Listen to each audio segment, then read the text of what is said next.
जब भगवान राम वनवास के लिए गए तो किस प्रकार माता कौशल्या उनको याद करके उनका जो विरह, उनका जो दुख है वो इस गीत के माध्यम से मैंने आपको सुनाने की कोशिश की। उसी क्रम में आगे बढ़ते हुए अब मैं चाहूंगी कि आप सब लोग मेरे साथ गाएं। रघुकुल नंदन कब आओगे, रघुकुल नंदन कब आओगे, भिलन की डगरिया रामा रामा रटते बिखरे उमरिया रामा रामा रटते बिखरे उमरिया।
रोज सवेरे वन में जाकर रास्ता साफ कराती हूँ, रोज सवेरे वन में जाकर रास्ता साफ कराती हूँ।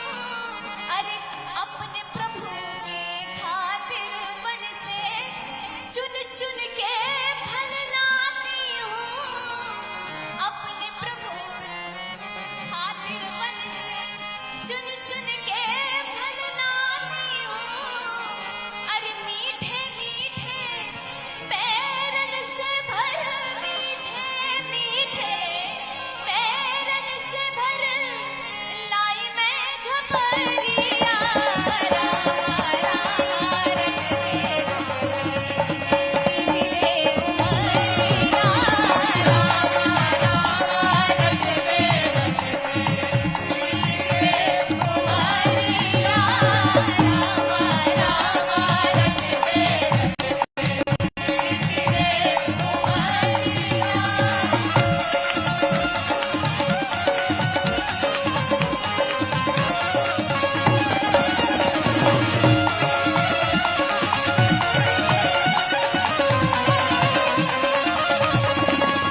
मम गुण गावत पुलक शरीरा, गद गद गिरा नयन बहनीरा।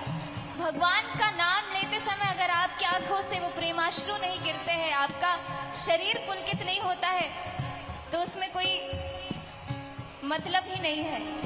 अगर आप चाहते हैं कि आज राम यहाँ आए, तो आपको साथ में गाना होगा, राम को बुलाना होगा।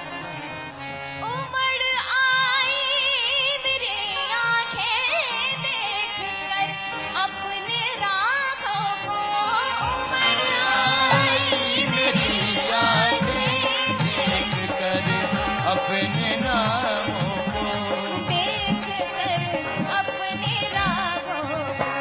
हुई रोशन मेरी गलियां, हुई रोशन मेरी गलियां, मेरे घर राम आए सदा।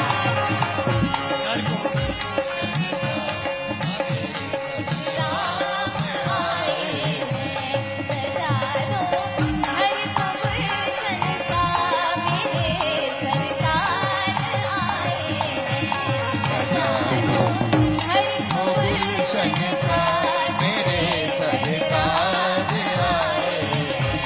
सजारो, हर गुलशन सा मेरे घर राम आए। बहुत बहुत धन्यवाद। तभी यहाँ से छत्तीसगढ़ से लिए चलते हैं आपको हमारे मिथिला धाम की ओर, और ये सुनाते हैं कैसे हम लोग उनका सत्कार करते हैं।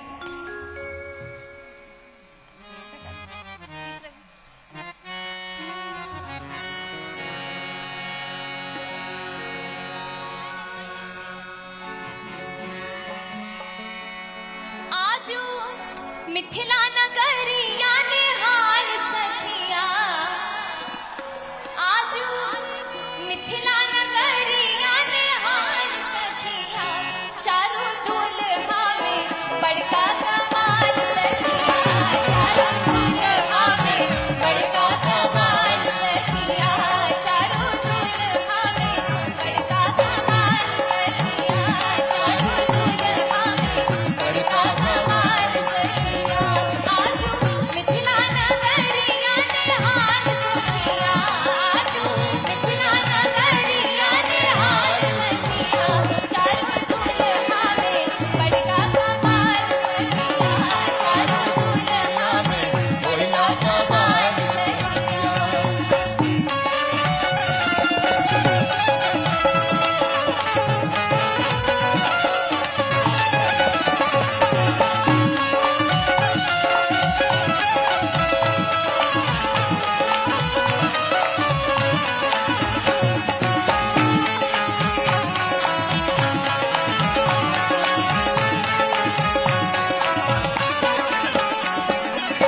माथ मणि मौरिया कुंडल सोहे कनवा, माथ मणि मौरिया कुंडल सोहे कनवा, कार कार कजरारे जुलमी नयनवा, कार कार कजरारे जुलमी नयनवा, लाल लाल चंदन चमके भाल सखिया, हे लाल लाल चंदन चमके भाल सखिया, अरे चारों दुल्हा में बड़का कमाल सखिया, चारों दुल्हा में बड़का कमाल सखिया।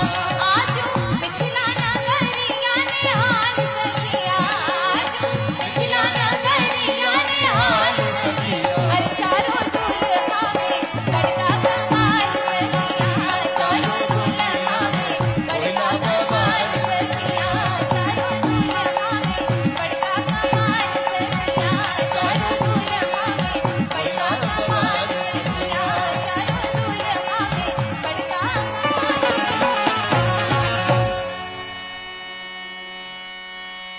बहुत बहुत धन्यवाद।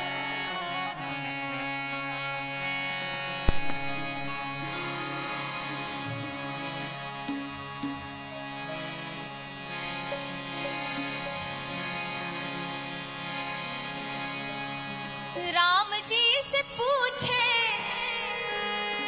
जब भगवान राम मिथिला में आते हैं, विवाह की तैयारी हो रही है, विवाह होने वाला है, लेकिन जो मिथिला की नारी है, सीता की सखियां हैं, उनके तो जीजा है होने वाले, तो अपना अधिकार जमाते हुए काफी सारे ऐसे ऐसे प्रश्न पूछती हैं भगवान से जिनसे वो भगवान भी शर्मा जाए।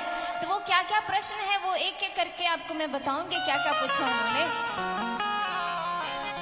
राम जी से पूछे जनकपुर के नारी, बता द बबुआ लोगवा देत काहे गारी, बता द बबुआ लोगवा देत काहे गारी, बता द बबुआ। अरे राम जी से पूछे जनकपुर के नारी, बता द बबुआ लोगवा देत काहे गारी, बता द बबुआ लोगवा देत काहे गारी, बता द बबुआ।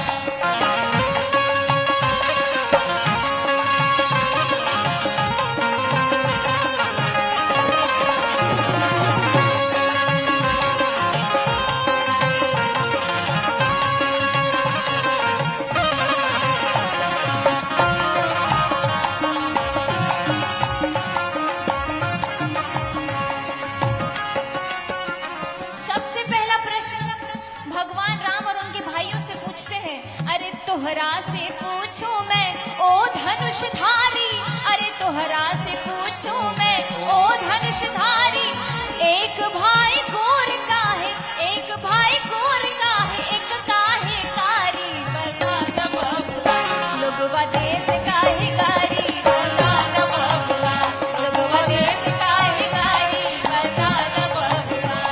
अरे राम जी से पूछे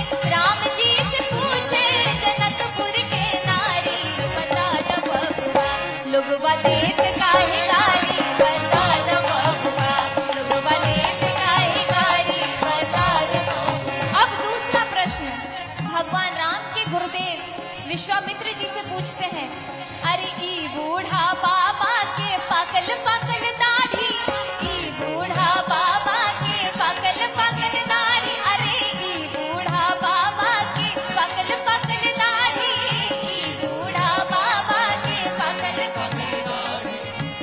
कई सारे ऐसे लोग होते हैं, हम अपने बड़े बुजुर्गों को देखते हैं कि बड़े फिट दिखते हैं, दिखने में बड़े स्लिम ट्रिम है, लेकिन जब वो खाने की बात होती है तो एक बार में 12-12, 15-15 रोटियां खाते हैं। तो इसीलिए कहते हैं, अरे ई बूढ़ा बाबा के पाकल पाकल दाढ़ी, ई बूढ़ा बाबा के पाकल पाकल दाढ़ी, देखन में पातर, देखन में पातर, खाए भर थारी, बता द बबुआ लोगवा देत काहे गारी, बता द बबुआ लोगवा देत काहे गारी, बता द बबुआ। अरे राम जी से पूछे जनकपुर के नारी, बता द बबुआ लोगवा देत काहे गारी, बता द बबुआ लोगवा देत काहे गारी, बता द बबुआ।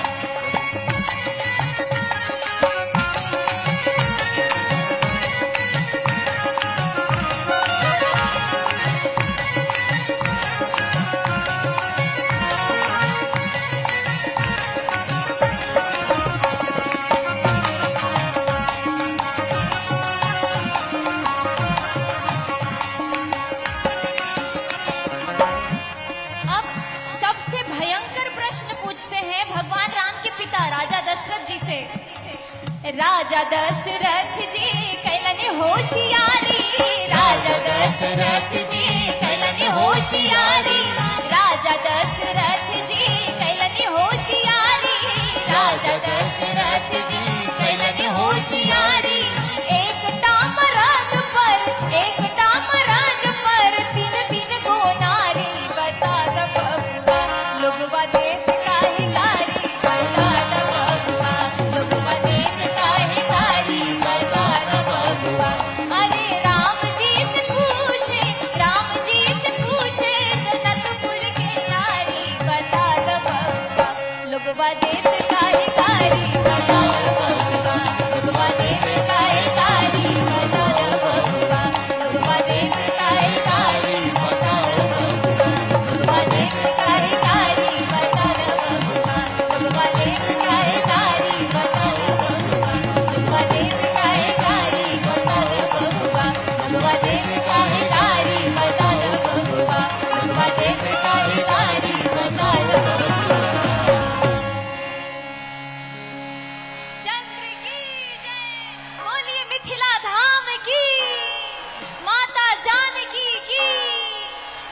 लखन दोनों भैया